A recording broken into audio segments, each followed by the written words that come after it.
दोस्तों बहुत बहुत स्वागत है आपके अपने YouTube चैनल कॉमर्स दादा में। और आज हम लोग not for profit organisation chapter से MCQ देखने वाले हैं और टोटल हम लोग 100 MCQ देखेंगे। तो चलिए स्टार्ट करते हैं क्वेश्चन नंबर 1 से।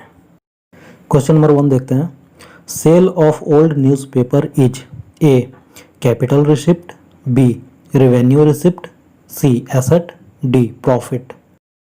जैसा कि क्वेश्चन में दिया हुआ है कि sale of old newspaper is, यानी कि जो पुराने हैं रद्दी पेपर हैं उसको बेचने से जो इनकम हो रहे हैं, ठीक है, वो किस नेचर का है, यानी कि वो कैपिटल रिसिप्ट में जाएगा या रेवेन्यू रिसिप्ट में जाएगा, एसेट में जाएगा, प्रॉफिट किस टाइप का है वो इनकम, ठीक है, यही हमको देखना है। तो आप इसका आंसर तो आप बता देंगे भाई ये रेवेन्यू रिसिप्ट है, लेकिन आपको ये भी पता होना चाहिए कि कैपिटल रिसिप्ट क्या होता है, रेवेन्यू रिसिप्ट क्या होता है। अगर रेवेन्यू रिसिप्ट में ये जा रहा है अमाउंट, तो भाई क्यों जा रहा है भाई? रेवेन्यू रिसिप्ट आपको मालूम होना चाहिए कि रेवेन्यू रिसिप्ट क्या होता है। देखिए, रेवेन्यू रिसिप्ट ऐसे रिसिप्ट होते हैं जो लायबिलिटी क्रिएट नहीं करते हैं, ठीक है। और ये रिसिप्ट हमें कहाँ कहाँ से मिलता है? रेवेन्यू रिसिप्ट का जो अमाउंट आएगा वो देखिए इंटरेस्ट अर्न्ड, अगर कोई इंटरेस्ट अमाउंट आपको मिल रहा है तो वो रेवेन्यू नेचर का होगा। डिविडेंड रिसिप्ट, डिविडेंड जो होता है अगर वो रिसिप्ट कर रहे हैं आप तो वो भी रेवेन्यू नेचर का होगा। रेंट रिसिप्ट, अगर आपको रेंट मिल रहा है। कमीशन रिसिप्ट, बैड डेब्ट recovered, income from other sources, ये सब रेवेन्यू नेचर के होते हैं। जैसे डिस्काउंट रिसिप्ट फ्रॉम क्रेडिटर्स और suppliers, sale of goods and services, तो ये जो नेचर होते हैं ये रेवेन्यू नेचर के होते हैं। तो इनसे आपको रेवेन्यू रिसिप्ट मिलता है, ठीक है। तो जैसे आप प्रॉफिट एंड लॉस अकाउंट बनाते थे उसमें इनडायरेक्ट इनकम में जो हम लोग शो करते थे कि commission receipt, discount receipt, rent receipt, तो सेम आपको यही करना है इनकम एंड एक्सपेंडिचर अकाउंट में, ठीक है। देखिए क्वेश्चन के ऑप्शन में कैपिटल रिसिप्ट दिया हुआ है, तो देखिए कैपिटल रिसिप्ट के बारे में भी जानना जरूरी है कि भाई कैपिटल रिसिप्ट क्या होता है और रेवेन्यू रिसिप्ट क्या होता है। तो रेवेन्यू रिसिप्ट के बारे में आप जान चुके हैं। और कैपिटल रिसिप्ट क्या होता है कि अगर कोई मतलब कि ज़्यादा अमाउंट है, ठीक है, कैपिटल नेचर का है, तो उसको हम लोग क्या करते हैं कि बैलेंस शीट के लायबिलिटी साइड में लिखते हैं। कहाँ लिखते हैं? कैपिटल फंड में लिखते हैं, ठीक है। और कैपिटल रिसिप्ट जो होता है वो बिजनेस के प्रॉफिट और लॉस के अमाउंट को इफेक्ट नहीं करता है भाई, उसका कोई रिलेशन इससे होता ही नहीं है। देखिए हम लोग यहाँ पे प्रॉफिट एंड लॉस की जगह पे इनकम एंड एक्सपेंडिचर कह सकते हैं, ठीक है, क्योंकि हम लोग इनकम एंड एक्सपेंडिचर अकाउंट बनाते हैं और ये जो बनता है वो सिमिलर प्रॉफिट एंड लॉस की तरह बनता है। तो इसलिए हम लोग कह सकते हैं कि जो कैपिटल रिसिप्ट का जो अमाउंट होता है वो इनकम एंड एक्सपेंडिचर अकाउंट को कहीं भी इफेक्ट नहीं करता है।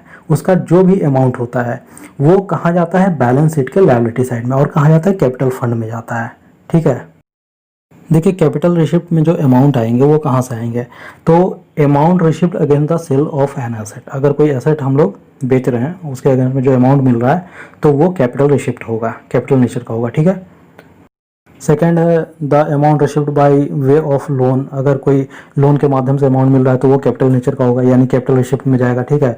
और legacy receipt in the non profit organisation, तो लेगेसी जो मिलता है यानी कि जिसको हम लोग वसीयत कह सकते हैं या पैतृक संपत्ति कह सकते हैं। कोई आदमी अगर मरने के बाद जो है वो दान करना चाहता है ऑर्गेनाइजेशन को, मतलब कि नॉन प्रॉफिट ऑर्गेनाइजेशन को, तो हम लोग लेगेसी उसको कहते हैं। तो ऐसे अमाउंट जो होते हैं वो भी कैपिटल रिसिप्ट में जाते हैं, ठीक है। और कैपिटल रिसिप्ट जो है बैलेंस शीट के लायबिलिटी साइड में जाता है। तो हम लोग कह सकते हैं कि capital receipt are received in the form of capital, loan और सेल प्रोसेस्ड ऑफ एसेट्स, ठीक है। और रेवेन्यू के बारे में हम कह सकते हैं whereas revenue receipts are received in the form of income. तो यही दोनों में अंतर है। क्वेश्चन नंबर 2 देखेंगे। Life membership fees of non trading concerns is A capital receipt, B revenue receipt, C both, D none of which. देखिए जैसा कि क्वेश्चन में दिया हुआ है कि life membership fees of non trading concerns is, देखिए लाइफ मेंबरशिप फी जो होता है वो वन टाइम पेमेंट होता है, यानी कि आपको क्या करना है कि बार बार चंदा नहीं देना है, बार बार आपको सब्सक्रिप्शन नहीं देना है। तो एक ही बार आपसे वो अमाउंट जो है ले लिया जाता है, 1 लाख 2 लाख जो भी अमाउंट होगा वो लोग ले लेंगे। तो ये जो नेचर होता है, इसका जो अमाउंट का जो नेचर होता है वो किस नेचर में जाएगा? वो कैपिटल रिसिप्ट वाले में जाएगा, ठीक है, क्योंकि ये वन टाइम पेमेंट होता है जिसको हम लोग नॉन रेकरिंग कहते हैं, ठीक है। और तो नॉन रेकरिंग जो होता है वो वन टाइम होता है, तो इसलिए ये अमाउंट जो जाएगा वो कैपिटल रिसिप्ट में जाएगा, ना कि रेवेन्यू रिसिप्ट में जाएगा। ठीक है, इसलिए इस क्वेश्चन का आंसर ए होगा। क्वेश्चन नंबर 3 देखेंगे, legacy should be treated as A liability, B a revenue receipt, C a capital receipt, D none of this. तो देखिए legacies should be treated as, legacies होता क्या है पहले ये आप जान लीजिए।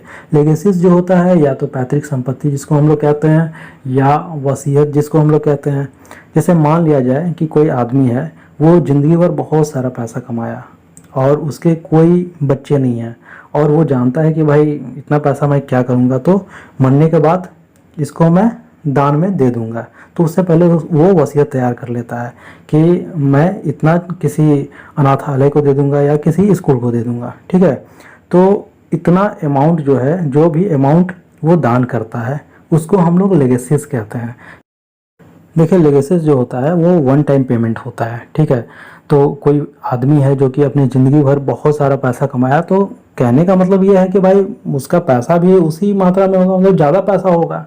ठीक है, 10 लाख 20 लाख रुपया उस हिसाब से करोड़ों में भी हो सकता है। ठीक है, तो वो क्या करेगा कि उसको दान कर देगा। तो इसको हम लोग क्या मानेंगे, कैपिटल रिसिप्ट। ठीक है, इसको हम लोग कैपिटल रिसिप्ट मानेंगे, इसलिए इस क्वेश्चन का जो आंसर होगा वो सी होगा, ए कैपिटल रिसिप्ट। क्वेश्चन नंबर 4 देखेंगे, income and expenses related to the prize fund is shown in A. Income and expenditure account, B. Assets side of the balance sheet, C. Liabilities side of the balance sheet, D. Cash account.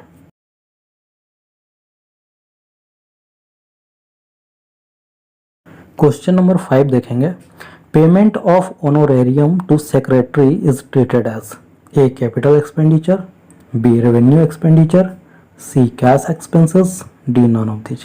तो देखिए question में जैसा दिया कि payment of honorarium to secretary is treated as, यानी कि सचिव को अनुदान के तौर पे जो पेमेंट किया जाता है।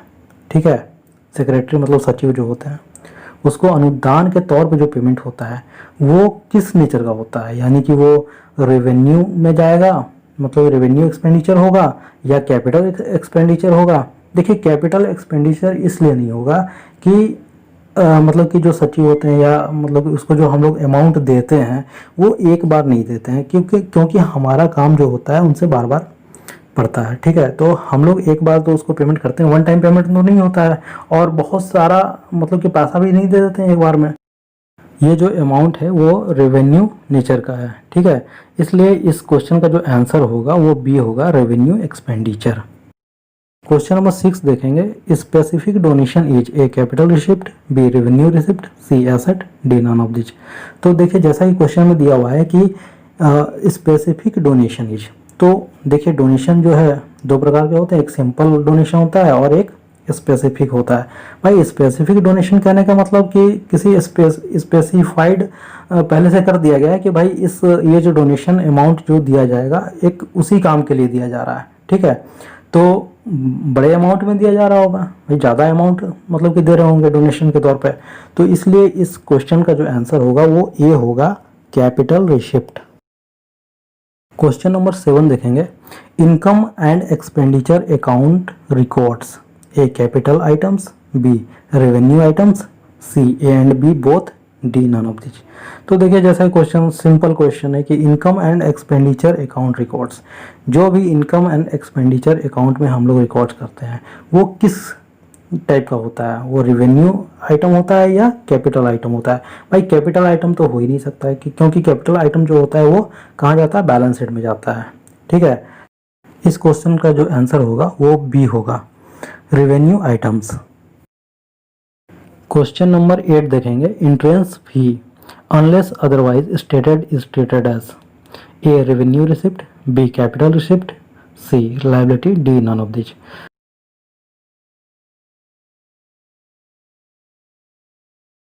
क्वेश्चन नंबर 9 देखेंगे, life membership fee received by a club is A revenue receipt, B capital receipt, C A and B both, D none of this. तो देखिए क्या होता है कि लाइफ मेंबरशिप फी जो होता है वो क्लब के द्वारा रिसिप्ट किया जाता है, और ये किस मतलब के टाइप का होता है, रेवेन्यू रिसिप्ट होता है या कैपिटल रिसिप्ट होता है।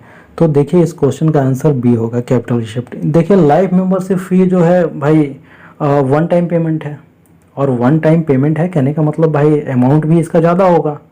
जैसे अब कहने का मतलब ये है कि सब्सक्रिप्शन अमाउंट जब लोग देते हैं तो वो 2 बार देते हैं, 3 बार देते हैं, 4 बार देते हैं, 5 बार देते हैं, ठीक है।